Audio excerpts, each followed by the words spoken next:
عمران خان گزشتہ 4 ماہ سے عالمی سازش کے نام پر لوگوں کو گمراہ کر رہے ہیں۔ شہری رحمان کی جانب سے کہا گیا کہ اب کہہ رہا ہے کہ ان کو 1 سال پہلے معلوم تھا کہ ان کی حکومت جا رہی ہے۔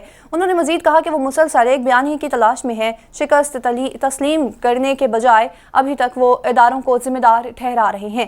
شہری رحمان مزید کہتی ہیں کہ کبھی نیوٹرلرز کے منت سماجت میں پاؤں پکڑ لیتے ہیں تو کبھی نیوٹرلرز کو دھونس دھمکیاں دینے پر اتر آتے ہیں۔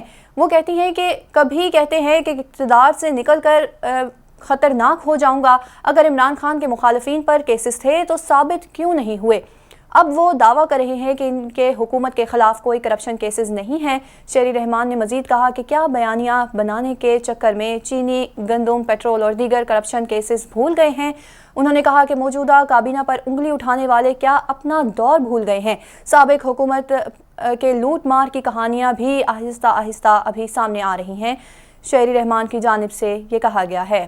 آپ کو اپڈیٹ کر رہے ہیں کہ عمران خان گزشتہ 4 ماہ سے عالمی سازش کے نام پر لوگوں کو گمراہ کرنے کی کوشش کر رہے ہیں۔ سینیٹر شہری رحمان کی جانب سے یہ کہا گیا ہے کہ اب کہہ رہے ہیں کہ ان کو 1 سال پہلے معلوم تھا کہ ان کی حکومت جانے والی ہے۔ وہ مسلسل ایک بیانیے کی تلاش میں ہے۔ انہوں نے کہا کہ شکست تسلیم کرنے کے بجائے ابھی تک وہ اداروں کو ہی ذمہ دار قرار دے رہے ہیں۔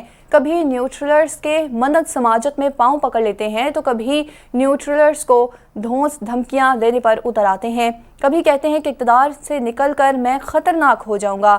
اگر عمران خان کے مخالفین پر کیسز تھے تو ثابت کیوں نہیں کیے گئے؟ اب وہ دعویٰ کر رہے ہیں کہ ان کی حکومت کے خلاف کوئی کرپشن کیس نہیں تھا۔ شہری رحمان نے مزید کہا کہ کیا بیانیہ بنانے کے چکر میں چینی، گندم، پیٹرول اور دیگر کرپشن کیسز بھول گئے ہیں؟ موجودہ کابینہ پر انگلی اٹھانے والے کیا اپنا دور بھول گئے ہیں؟ سابق حکومت کی لوٹ مار کی کہانیاں بھی ابھی آہستہ آہستہ سامنے آ رہی ہیں۔